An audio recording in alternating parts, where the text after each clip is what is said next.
சவுக்கு சங்கருக்கு முட்டு கொடுக்கக்கூடிய அந்த தாவேகா உறுப்பினர்கள், தாவேகா ஆதரவாளர்கள் ஒன்றை மட்டும் புரிந்து கொள்ளணும். உங்களுக்கு வந்து சாட்டை எதிரி, அது பிக்ஸ்டு எதிரி, அது எந்த மாற்று கருத்தும் இல்லை. ஆனா சவுக்கு சங்கரு மிகப்பெரிய துரோகி. அம்மையார் இறந்த பின்பு எடப்பாடி பழனிசாமி எதிர்ப்பு, பாஜக எதிர்ப்பு, மோடி எதிர்ப்பு, இந்த 3 எதிர்ப்பையும் கையில் எடுத்துக்கிட்டு மிக கீழ்த்தரமாக 2026 எடப்பாடி என்னும் ஆளுமை, எடப்பாடி வந்து முதல்வர் ஆவார், உறுதி ஆவார்னு சொல்லிட்டு எலெக்ஷன் முடிஞ்சோன்னே எடப்பாடியோட ஆணவத்தினால, எடப்பாடியின் ஒரு தனிச்சையான முடிவுனாலதான் இன்னைக்கு இவ்வளவு பெரிய தோல்வி. இந்த தோல்வி அடைஞ்சு எடப்பாடி இன்னும் திருந்தல. டிவிகேவினர், இந்த சவுக்கு சங்கரை ஆதரிக்கக்கூடிய தாவேகாவினர், தாவேகா தொண்டர்கள் ஒரு துரோகிவர். என்னைக்கு இருந்தாலும் முதல்வர் விஜய்க்கு எதிராக எதிர்காலத்தில் பேசக்கூடியவர் சவுக்கு சங்கர். தமிழக அரசியல்ல டிவிகே, டிஎம்கே இவர்களோட விவாதமும் மோதலும் ஒரு பக்கம் இருந்தாலும், சவுக்கு சாட்டை இவர்கள் இருவரின் அட்ராசிட்டிக்குன்னு வந்து ஒரு தனி ரசிகர் பட்டாளம் இருக்கு. இதுல இப்ப வந்து தாவேகாவினர் பலரும் வந்து பாத்தீங்கன்னா சாட்டை துரைமுருகன் ஒரு பக்கம் கழுவி ஊத்தினாலும் சவுக்கு சங்கருக்கு முட்டு கொடுத்து கூஜா தூக்கிட்டு இருக்காங்க. அதாவது பாத்தீங்கன்னா அந்த தாவேகா உறுப்பினர்கள், இது சவுக்கு சங்கருக்கு முட்டு கொடுக்கக்கூடிய அந்த தாவேகா உறுப்பினர்கள், தாவேகா ஆதரவாளர்கள் ஒன்றை மட்டும் புரிந்து கொள்ளணும். உங்களுக்கு வந்து சாட்டை எதிரி, அது பிக்ஸ்டு எதிரி, அது எந்த மாற்று கருத்தும் இல்லை. ஆனா சவுக்கு சங்கரு மிகப்பெரிய துரோகி. கடந்த 2026 சட்டசபை தேர்தலுக்கு முன்பு வரை உங்களுடைய தலைவர் விஜய் அவர்களை எப்படி இவர் கழுவி ஊத்திட்டு வந்தார் என்பது எல்லாத்துக்கும் தெரியும். இன்னைக்கு வந்து விஜய் அவர்களுக்கு முட்டு கொடுக்கிறார் என்றால், நாளைக்கு திரும்ப இதே சவுக்கு சங்கர், இந்த புரோக்கர் சங்கர் கழுவி ஊத்துவார் என்பதுல வந்து எந்தவித சந்தேகமும் இல்லை. இது நிச்சயமாக எதிர்காலத்தில் இன்னைக்கு சவுக்கு சங்கர் எந்த வாய் வந்து முதல்வர் விஜய் அவர்களை புகழ்ந்து புகழ் பாடுகிறாரு, இதே வாய் எதிர்காலத்தில் கழுவி ஊத்துவார் என்பது இந்த விஜய் ரசிகர்களும் இந்த தாவேகா உறுப்பினர்களும் எதிர்காலத்தில் புரிந்து கொள்வார். அந்த வகையில் நீங்க வந்து சாட்டையை வந்து எவ்வளவு தூரத்துக்குனா கழுவி ஊத்துங்க. ஏன்னா அது வந்து சாட்டை தூரமே உங்களோட எதிரி. ஆனா சவுக்கு சங்கருக்கு அவருடைய பின்னணி, நான் இப்ப சொல்றேன்ல, இந்த பின்னணியை தெரிஞ்சுக்கிட்டு அதுக்கப்புறம் நீங்க சவுக்கு சங்கருக்கு முட்டு கொடுக்கறதா, இல்ல நீங்க அதை எதிர்க்கிறதா, இல்ல அவரை கடந்து செல்றதான்றத முடிவு பண்ணிக்கோங்க. ஃபர்ஸ்ட் சாட்டை துரைமுருகன் வெஸ்ட் சவுக்கு இவர்கள் 2 பேரோட பின்னணியை நம்ம பார்க்கணும். சாட்டை துரைமுருகன் வந்து பாத்தீங்கன்னா ஆரம்பத்துல இருந்தே தன்னை ஒரு தமிழ் தேசிய ஆதரவாளராகவும், சீமானின் தம்பியாகவும், நாம் தமிழரின் ஆதரவாளராகவும் தன்னை அப்படியே அந்த அந்த அந்த வழியில வந்து இந்த தடமாறாம பயணித்து வரக்கூடியவர். ஆனால் ஆரம்ப காலகட்டத்தில் திமுகவை மிக கடுமையாக எதிர்த்தவர் சாட்டை துரைமுருகன்.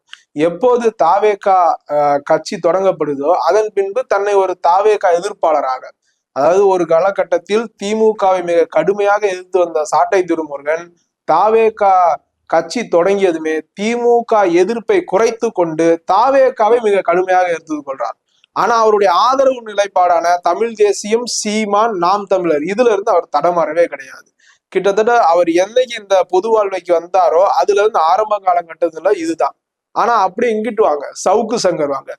சவுக்கு சங்கருடைய ஆரம்ப கட்டம் எங்கன்னா, அவர் வந்து ஒரு லஞ்ச ஒழிப்பு துறையில ஒரு அரசு ஊழியராக இருந்தவர்.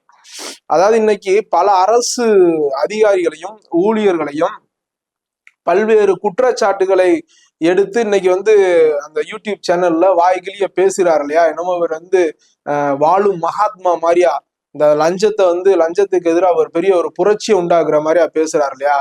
ஆனா இதே சவுக்கு சங்கர் 2008 அவர் லஞ்ச ஒழிப்பு துறையில வேலை செய்த போது, அப்போது தலைமை செயலாளர் அவர்களும் லஞ்ச ஒழிப்புத்துறை இயக்குனரும் பேசிய ஒரு ஆடியோ லீக் ஆகுது.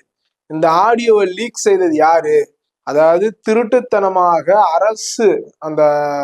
அரசு இயந்திரங்களை பயன்படுத்தி அந்த ஆடியோவை எப்படி வெளியிட்டது, ஒரு நியூஸ் சேனலுக்கு எப்படி போச்சு அப்படி இதுக்கு வந்து சவுக்கு சங்கருக்கு தொடர்பு இருக்குன்னு சொல்லி சவுக்கு சங்கர் கைது செய்யப்பட்டு, லஞ்ச ஒழிப்புத்துறை ஊழியராக இருந்த சவுக்கு சங்கர் அரசு பணியிலிருந்து சஸ்பெண்ட் செய்யப்பட்டவர் தான் இந்த சவுக்கு சங்கர். இப்படி சஸ்பெண்ட் செய்யப்பட்டு வழக்கு ஒரு பக்கம் நீதிமன்றத்தில் சென்று கொண்டிருக்கும் பொழுது வீட்டுல சும்மாவே இருக்க முடியாதுன்ட்டு ட்விட்டர் பக்கத்தை தொடங்குறார். அங்கே அரசியல் கருத்துக்களை தொடர்ந்து பதிவிட்டு வருகிறார். ஆரம்ப காலகட்டத்தில் தன்னை பாஜக, அதாவது அம்மையார் ஜெயலலிதா மறைவுக்கு பின்புதான் சவுக்கு சங்கர் அரசியல பேச ஆரம்பிக்கிறார். அதுவரை வீட்டுல முடங்கிதான் இருந்தார். அதுக்கப்புறம் தான் சவுக்கு சங்கருக்கு வீரமே எப்ப வந்துச்சுன்னா அம்மையார் ஜெயலலிதா மறைவுக்கு பின்புதான் அரசியல்ல வந்து தீவிரமா பேச ஆரம்பிக்கிறார்.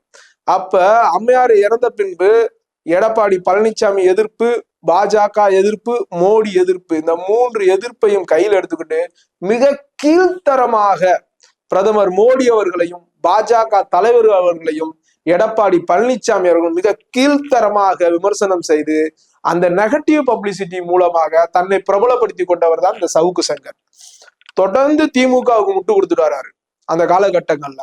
அப்ப இப்ப ட்விட்டர்ல இவருக்குன்னு ஒரு ஃபாலோவர்ஸ் அதிகமாகவும் இவரை வாழ வைக்கிறது யாருன்னா அப்ப சபரீசன், இது திரு மு.க. ஸ்டாலின் அவர்களோட மருமகன் அவர்கள் இவருக்கு மாதம் மாதம் பணம் கொடுத்து திமுகவுக்கு ஆதரவாகவும் பாஜகவுக்கு எதிராகவும் எடப்பாடி பழனிசாமியை ஒரு அடிமை, அதாவது ஒரு மக்கள் மத்தியில ஒரு பாஜகவோட ஒரு அடிமை, ஆளுமை கிடையாது அப்படின்ற ஒரு நெரேட்டிவ் செட் பண்ணதற்காக திரு சபரீசன் அவர்கள்ட்ட பணத்தை வாங்கி கொண்டு வேலை செய்தவர் தான் இந்த சவுக்கு சங்கர். அது மட்டும் இல்லாம 2019 ராகுல் காந்தி தான் பிரதமர் அப்படின்னு தொடர்ந்து அந்த நெரேட்டிவ் செட் பண்ணி வேலை செய்து வந்தவர் ஒரு சவுக்கு சங்கர். ஆனால் வந்து மீண்டும் பிரதமர் மோடியே வருகிறார். 2021 வரையும் எடப்பாடி பழனிசாமி அவர்களையும் பிரதமர் மோடி அவர்களையும் மிக இழிவாக பேசி திமுகவுக்கு முட்டு கொடுத்து திமுக ஆட்சிக்கு வந்த பின்பு 2021 திமுக ஆட்சிக்கு வந்த பின்பு இவர் நினைத்த சில காரியங்களை சாதிக்க முடியல. நீ என்ன பண்ற, தொடர்ந்து அந்த 2021 முன்னால திமுகவிற்கு முட்டு கொடுக்கணும், பாஜகவை எதிர்க்கணும், எடப்பாடி பழனிசாமி மிக கீழ்த்தரமாக பேசணும், அதற்கான ஊதியத்தை தான் நீ சபரீசன்ட்ட வாங்கிட்டே இல்ல. அதன் பின்பு 2021 தனக்கு ஆக வேண்டிய காரியம் சரியா செய்யாதனால ஒரு அதிருப்தி திமுக மேல இருந்துகிட்டு இருக்கேல. அப்புறம் எடப்பாடி பழனிசாமியிடமிருந்து ஒரு ஆஃபர் வருது இவருக்கு சவுக்கு சங்கருக்கு 2022-23 காலகட்டங்கள்ல ஒரு ஆஃபர் வரவும் உடனே எடப்பாடி என்னும் ஆளுமை 2024 எடப்பாடி தலைமையில குறைஞ்சது 30 எம்எல்ஏ ஜெயிக்கும் அப்படின்ற சில்லறைய சதற விடுறாரு. இங்கிட்டு திமுகவை அதுக்கு வரையும் திமுகவை கழுவி ஊத்துன சவுக்கு சங்கர், இது புகழ்ந்து பேசின சவுக்கு சங்கர் திமுகவை கழுவி ஊத்துறாரு. மறுபக்கம் எடப்பாடிய வந்து எவ்வளவு கீழ்த்தரமா பேசணுமோ அவ்வளவு பேசின சவுக்கு சங்கர் 2024 எடப்பாடி என்னும் ஆளுமை, அம்மையார் ஜெயலலிதா மறந்த பின்னாடி இந்த கட்சியை எப்படி தூக்கி நிறுத்தி கொண்டிருக்கிறார். இன்னைக்கு மக்கள் எடப்பாடிய பக்கம் ஆதரவா திரும்பிட்டாங்க. 2024 வாங்கின காசுக்கு மேல கூனாப்ல சவுக்கு சங்கர். கடைசியில 2024 தேர்தல் முடிவுகள் என்னாச்சு? 0. சரி, அப்பயாவது எடப்பாடி கொஞ்சம் அறிவு, நம்ம இது வெட்டு வேத்து, சரி இவரை வச்சு நம்ம திரும்ப நீங்க விட்டு தலைவாகணும், 2026 நான் முதலமைச்சரா உட்கார வைக்கிறேன்னு சொல்லிட்டு திரும்ப 2026 வரையும் எடப்பாடி பழனிசாமிகிட்ட வாங்கி தின்றுட்டு எடப்பாடி பழனிசாமி தான் அடுத்த 2026 முதல்வர் அப்படின்னு சொல்லிட்டு இது புதியதாக கட்சி தொடங்கிய விஜய் அவர்களை எந்த அளவுக்கு இழிவுபடுத்தணுமோ, விஜய்க்கு வந்து மிகப்பெரிய அளவுல ஆதரவுல ஒரு சீட்டு ஜெயிக்கிறதே கஷ்டம், சீமான் மாரியாதான் அப்படின்னு ரொம்ப கீழ்த்தரமாக எந்த அளவுக்கு டேமேஜ் செய்ய முடியுமோ அந்த அளவுக்கு டேமேஜ் செய்தவர் தான் அந்த சவுக்கு சங்கர்.